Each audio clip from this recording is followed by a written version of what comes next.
এই জিনিসটা, এই জিনিসটার ইউজ পারফেক্টলি শিখবা তোমরা, ঠিক আছে?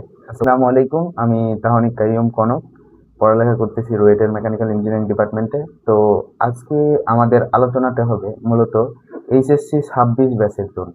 এইচএসসি 26 ব্যাচের এক্সাম খুবই শীঘ্রই 2 জুলাই শুরু হবে এসএসসি 26 ব্যাচের পরীক্ষা। তো আজকের সেশনটি হবে মূলত যে পরীক্ষায় ফিজিক্স এবং ম্যাথ এই দুইটা সাবজেক্টে তোমরা কিভাবে পরীক্ষাটা দিবা এবং পরীক্ষার পূর্ব সময়ে তোমাদের কি কি প্রিপারেশন নিলে পরীক্ষাটা আরো ভালো হবে সেটার বিষয়ে আমি আজকে কথা বলবো। তো দেখো, যে ফিজিক্সের কথাটায় আসি, যে শেষ সময়ে প্রিপারেশন কিভাবে নিতে হবে। তো এখন দেখো সময় অনেক কম। তো ফিজিক্স যেটা করবা, টেস্ট পেপার রিটেনের জন্য টেস্ট পেপারের বোর্ড কোশ্চেন গুলা আগে সলভ করবা, প্রত্যেকটা অধ্যায় ধরবা, তারপরে দেখবা যে সব টপিক তুমি পারো কিনা। যদি না পারো তাহলে একটা ওয়ান শট দেখে নিবা, অথবা যে কোনো একটা ক্লাস করে নিবা। ওই টপিকের উপর জেনারেল কনসেপ্ট যেটুকু দরকার ওইটুকু নিবা। যদি শেষ না হয়ে থাকে সিলেবাস, তাহলে জেনারেল কনসেপ্টটুকু নিয়ে তারপরে তোমরা কোশ্চেন সলভ করবা টেস্ট পেপার থেকে। আপডেটেড টেস্ট পেপার যেটা আছে সেটা বাজার থেকে কিনে নেবা। তারপরে বোর্ড কোশ্চেন ফার্স্টে সলভ করবা, সব চ্যাপ্টারের বোর্ড কোশ্চেনগুলো সলভ করবা। এরপরে যদি বোর্ড কোশ্চেন সলভ করা হয়ে যায়, তারপরে তোমরা ক্যাডেট কলেজ, তারপরে অন্যান্য কলেজের যে কোশ্চেনগুলো আছে সেইগুলো সলভ করবা, ঠিক আছে? তো মোটামুটি তুমি যদি A+ পাইতে চাও তাহলে বোর্ড কোশ্চেনগুলো সব যদি সলভ করে থাকো তাহলে ইনাফ।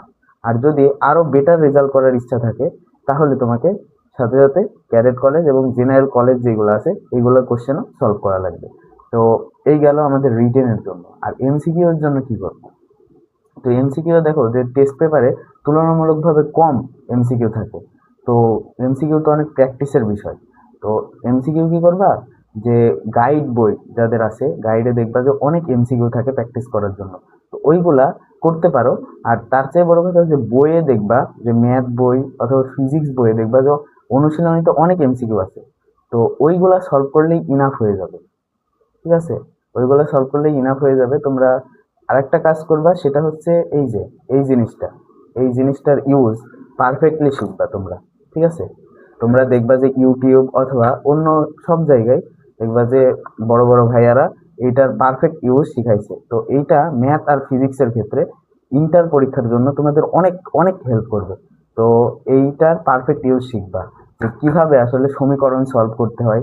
তারপরে ছোটখাটো যত ধরনের ম্যাথ আছে তোমরা এইটার সাহায্যে ইজিলি এক স্টেপেই করে ফেলতে পারবা, ঠিক আছে? তো এইটা ইউজ করে তোমরা কি করবা, ওই যে বইয়ের অনুশীলনীতে যেগুলো আছে ওই অনুশীলনী কোশ্চেনগুলো এইটা ইউজ করে তোমরা শেষ করবা এমসিকিউ।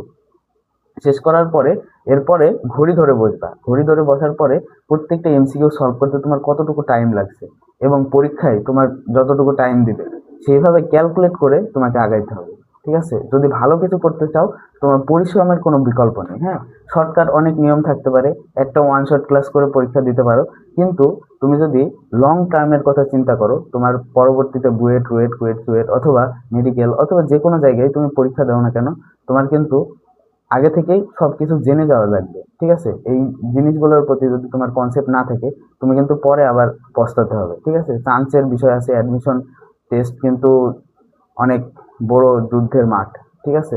তো ওইটার আগে নিজেকে প্রিপারেশন রাখার জন্য তোমাকে এইচএসসিটা ভালোভাবে দিতে হবে। আর এইচএসসি ভালোভাবে দেওয়ার জন্য তোমাকে এইটার ইউজ তো শিখাই লাগবে। ইঞ্জিনিয়ারিং ইউনিভার্সিটি, জেনারেল ভার্সিটি যেখানেই যাও না কেন এইটার ইউজ পারফেক্টলি শেখা লাগবে। তো এটা তুমি ইউটিউব অথবা অন্য কোনো জায়গায় ভিডিও দেখে এটার সব কিছু যা কিছু আছে A to Z এটা শেখার চেষ্টা করবা, ঠিক আছে?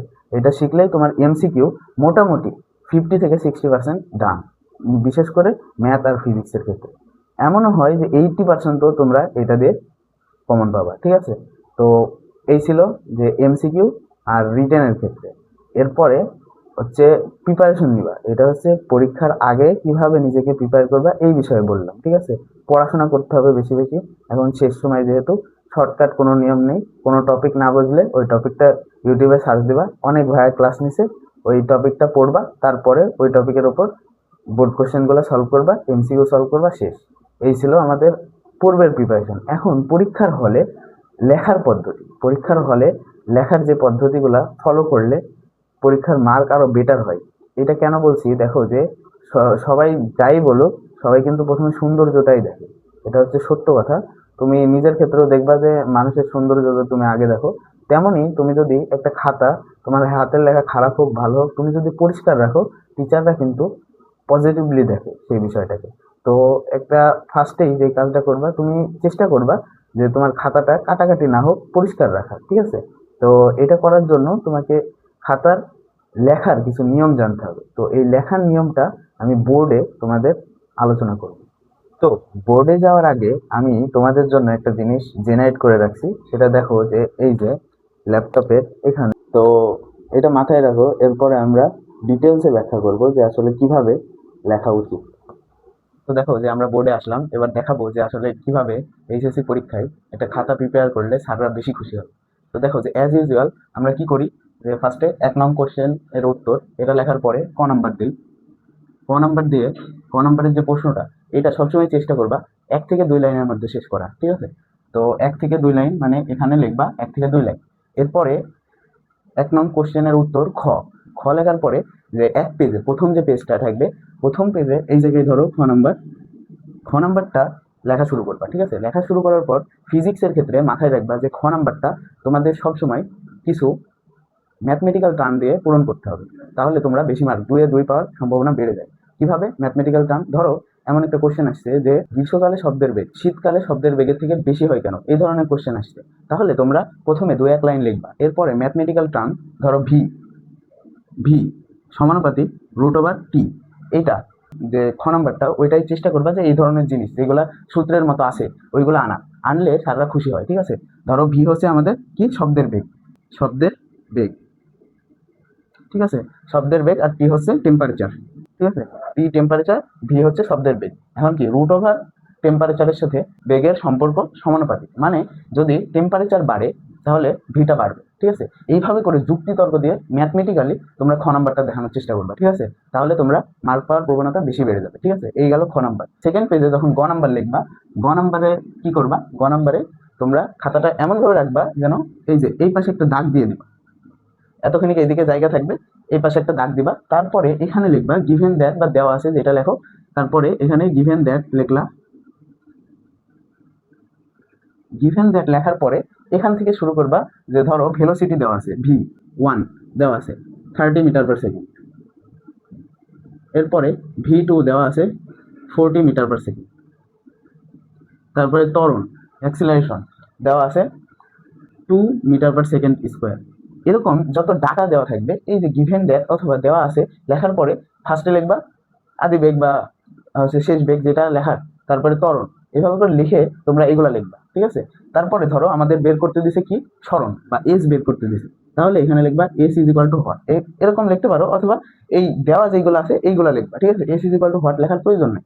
তো এটা এমন থাকলো। এরপরে তোমরা এই পাশে চলে আসবা, এই পাশে চলে আসার পরে সমাধান, বাংলায় লিখবা সমাধান, আমি এখানে সলিউশন লিখলাম। তো লেখার পরে এটা এমন করে দিবা, দেওয়ার পরে এখানে এমন, ঠিক আছে? এই পাশে লিখবা এটা, এরপরে এই পাশে লিখবা সমাধান। সমাধান লেখার পরে তোমরা ম্যাথটা সলভ করা শুরু করবা। কিভাবে? উইনো, যে সূত্রটা জানো, যে সূত্রটা ইউজ করে এদের ম্যাথ করবা, উইনো লেখার পরে ওই সূত্রটা লিখবা।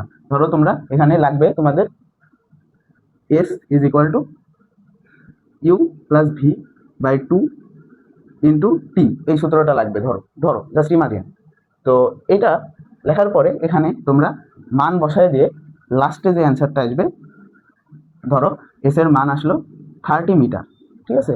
30 মিটার আসলো, তাহলে তোমরা অ্যান্সার কিভাবে লিখবা, answer S is equal to 30 metre, এভাবে লিখে এটাকে বক্স করে দেবা, ঠিক আছে? এমন করতে পারো, অথবা তোমাদের যেটুকু কথায় লেখার ইচ্ছা সেভাবে লিখবা, ঠিক আছে? এইভাবে করে লিখলে দেখবা আলাদা আলাদা করে লিখলে খাতার সৌন্দর্যটা বজায় থাকবে, স্যার অনেক খুশি হবে, ঠিক আছে?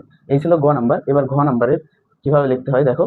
ঘ নাম্বারেও যেহেতু দুইটার সাথে তুলনা করা লাগে, তাহলে তোমরা কি করবা, ফার্স্টে ডাটা লিখবা, প্রথমটার ডাটা লিখবা, তারপরে এখানে সলিউশন লিখে প্রথমটা সলভ করবা, তারপরে দ্বিতীয়টার ডাটা লিখবা একটু নিচে, তারপরে ওখানটাই ওই দ্বিতীয়টা সলভ করবা, তারপরে দুইটা তুলনা করতে দিলে দুইটা তুলনা করবে, শেষ। এইভাবে করে খাতা রেডি করলে স্যাররা অনেক খুশি হয় এবং মার্কও দিতে ইচ্ছা হয়, ঠিক আছে? তো এইভাবে করে খাতা পরিষ্কার রাখার চেষ্টা করবে আর ম্যাথগুলো সলভ করবে, ঠিক আছে? এই ছিল আজকের ভিডিওটি। নেক্সট দিন আমরা ম্যাথ অথবা অন্য কোনো সাবজেক্টে খাতা কিভাবে প্রিপেয়ার করতে হয় এটা জানার চেষ্টা করবো।